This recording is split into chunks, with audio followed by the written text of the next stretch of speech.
T.O.E.S for true crime. T.O.E.S for true crime. T.O.E.S for true crime. T.O.E.S for true crime. T.O.E.S for true crime. T.O.E.S for true crime. T.O.E.S for true crime. T.O.E.S for true crime. Hello, everybody, and welcome to Turning Over Every Stone. You can call me T.O.E.S. What we have here today is a interview that I recorded with Rory and myself in last summer in Spokane, Washington. I'm late for uploading it because it took some time to get the interference of the drone footages out, and you will still be able to hear some of the drone footage in the background, so I ask that you ignore it. I did the best I could do to suppress it. I hope you enjoy it. I know a lot of people's been asking for it. It was just a good conversation. There's no booms or nothing crazy in it. And if you stay tuned for after the interview, I uploaded one of my music videos that I produce and I also rap. And I thought it would be a little treat for people out there. If you would like, you can subscribe to my music channel at Boss Macca at YouTube. BAWS space MAKA. Well, I hope you enjoy the show. Thank you. Well, hello everybody. This is Turning Over Every Stone. You can call me T.O.E.S. And we have a special guest here. I'll let him introduce himself. Hello everyone.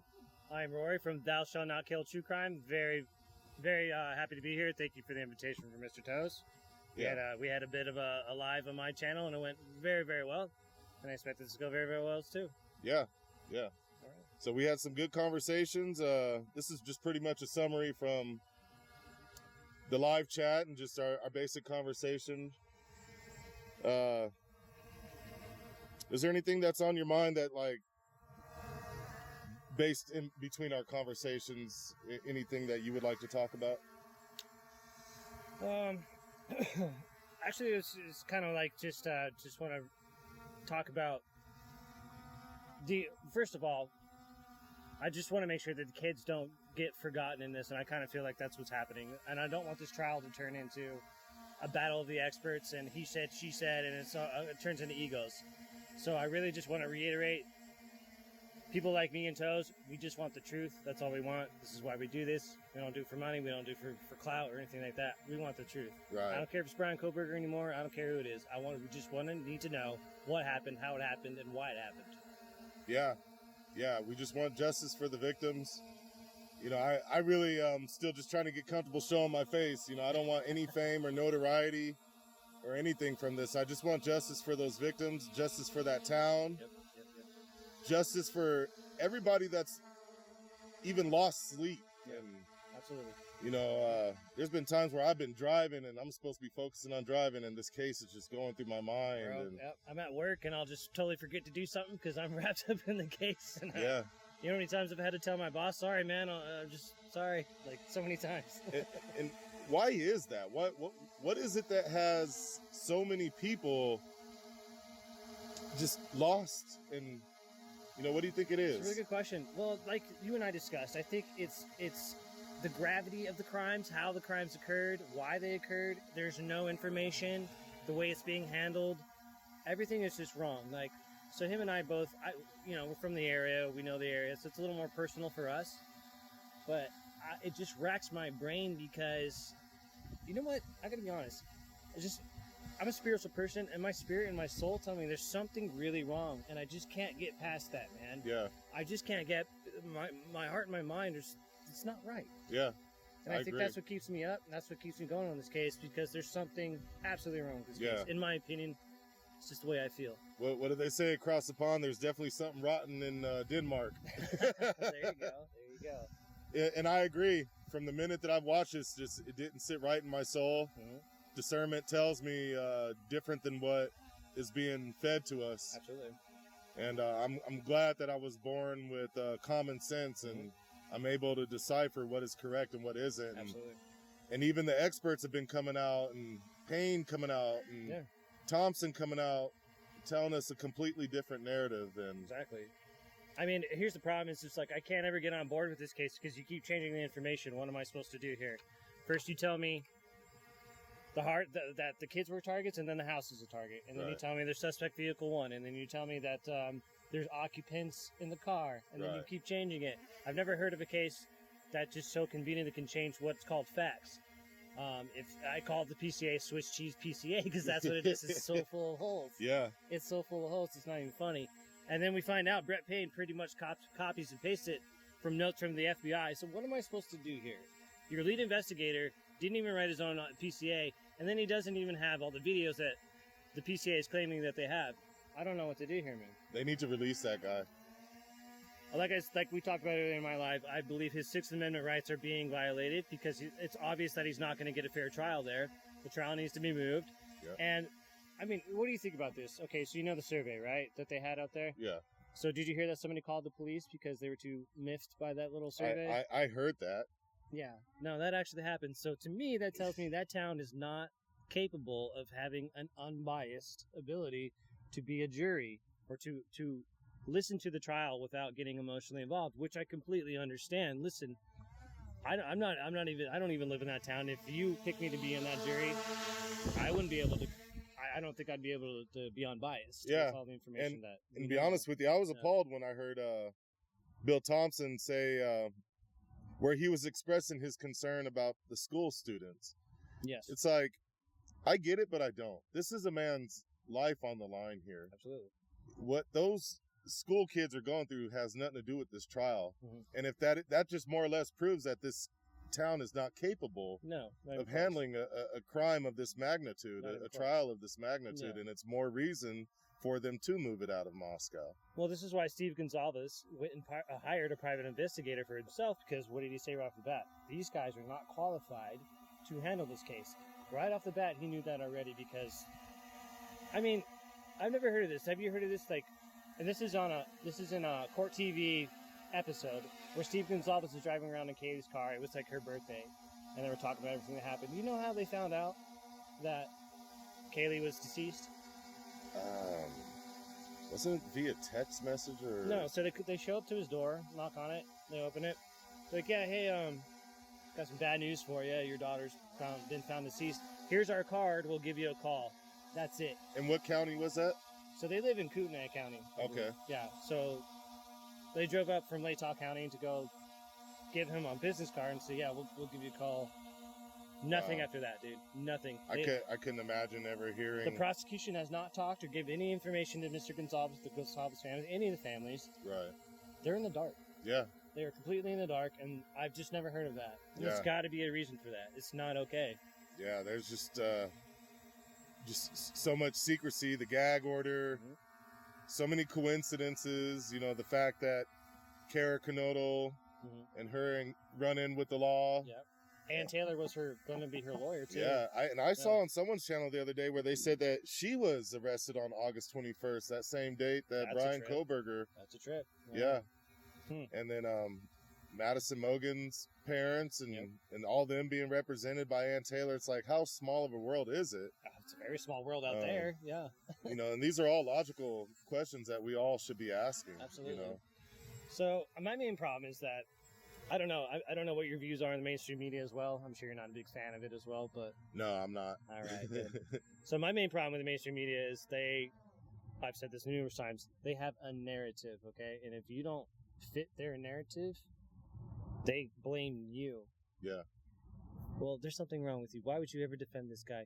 All the evidence is there. They have the blah, blah, blah, blah, blah, blah, blah. Well, guess what? They don't have anything. They don't have Brian Koberger on camera, okay? Nope. There's no connection, no DNA. Everything that they said that they have, they don't have. No witnesses. No witnesses, okay? You don't have a murder weapon. You have No nothing. confession. No confession, anything. You need those. Those are the main elements that you must That's have. how you convict someone for a murder of some sort. Right. Yes. And of a Right. magnitude of Yeah. this, 4 people with a knife, you know, Exactly. there's a lot missing, and So by then, golly. so then you have to, then you hear about the injuries. Okay, so then you have to ask the actual question. So you're going to tell me one guy walked in all by himself and did severe damage to Kaylee, like severe damage to Kaylee. That takes minutes to do just Yeah. for that. and takes massive amounts of energy and strength to do that. Yeah, it's funny you say that. I actually did an experiment one time. Did you? Okay. It was with a butter knife. Well, okay. But when that information came out, I think they said that she was stabbed 57 times.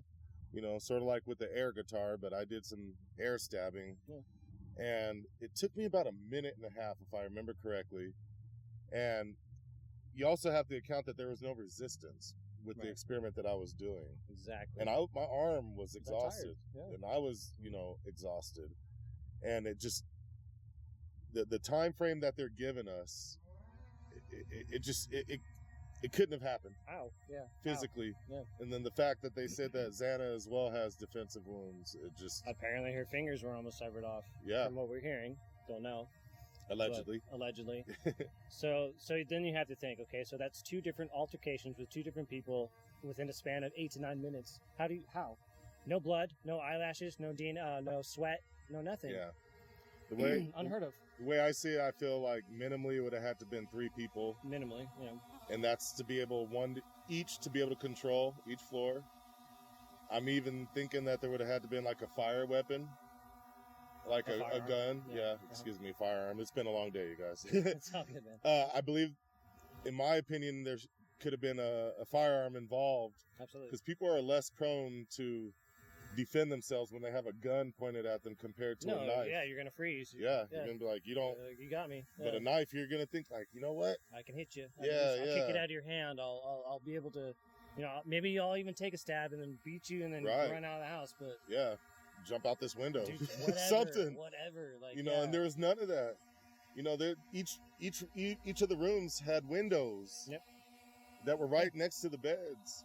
So you've seen Xana and you've seen Xana's window, right? But so easily could have crawled out and got on that roof and jumped down. Yeah. Especially Ethan, and then he could have ran off. I need help. Yeah. Something. But I will never figure out how Ethan got taken out. I will never be able to figure that out. Yeah. I can't figure it out. The only way you could have taken him out is from behind. You had to sneak up on him, but that's kind of hard if Dylan's opening her door 2 or 3 times, yelling "Shut the F up." That's gonna alert Ethan, and especially if Howard Bloom is saying that Xana is the one. This is what he's claiming. That said, there's somebody here. Wouldn't Ethan hear that?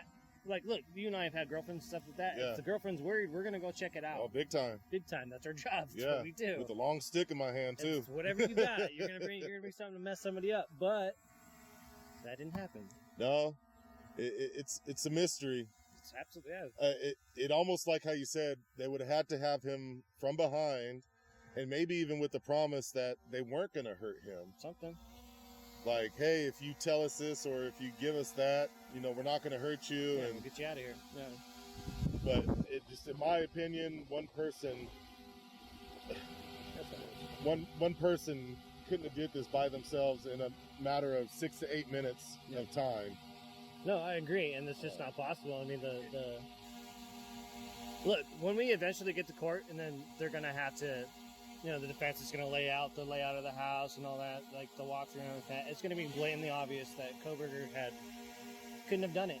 Yeah. So how does he leave no blood trail? How does he do that? And we've talked about this, right? Yeah. The only way I could think of that makes any logical sense is that he would have had to bring a backpack and extra clothes. But that does not explain how he does not leave a blood trail going in and out of the house, from the rooms, up and down the stairs, anything. Or any trail. Any trail of any sort. Right, because like we determined during our conversation during live, no one still even knows how he even got in or out of this house. They assume the backslider, but there's no proof of that. Yeah. Did they even find footsteps? No, not that I'm aware of. How the hell then does this guy float there? Like, how did he get in the house? Did he fly in? Like, did he walk in through the wall?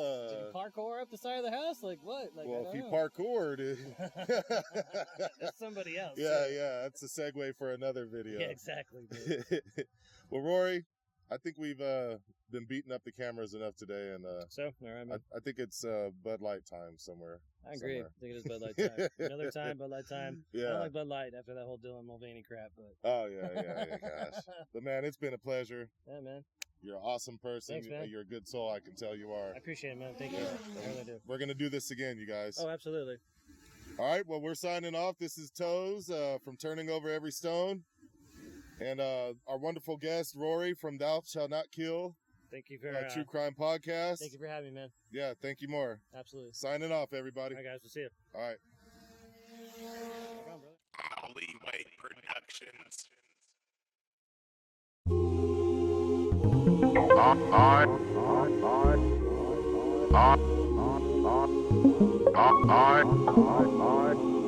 I largely stands for your personality, your role in life.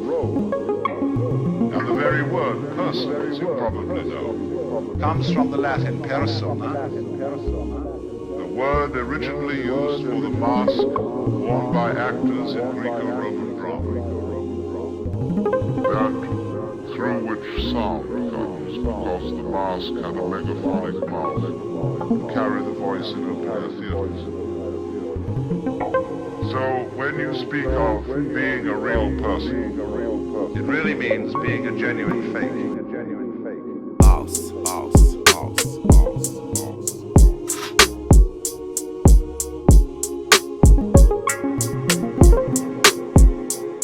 Yeah, pen and paper, we need to have a conversation. It's been a while. Come in, I've already made accommodations. Chill out, kick your feet up, I've compromised a compilation. Put these headphones on, don't you feel relaxation? Release anxiety, I can feel your hesitation. I know you wanna know my agenda for this invitation. Well, I'm trying to save a nation of a people that are lost. And I'm starting to think that maybe pen and paper could be the cause. You've been misleading us all, living a life that's false. So after today, it's the death of y'all and even boss. Don't cry, dry your eyes. Here comes some pallbearers, you getting buried tonight. I can see you squirming, don't put up a fight. I know that evil wanna live, but dying is right, and right is right. So conscious of what I write, I guess I didn't see the light. Damn, they wasted 50 years of my life. Been married to the game and never had a wife. Self-inflicted struggle and strife. Now all I see is pain in my kids' eyes. Pen and paper have me living big lies. I have to feed the ego of the big guy, but let's see like a ribeye. I'm talking vampire. I tried to come to God and bring Satan's fire. I should have been struck by Saint Elmo's fire. By His holy grace, yeah, I'm still alive. And now I realize, I hope you understand why. Boss must die.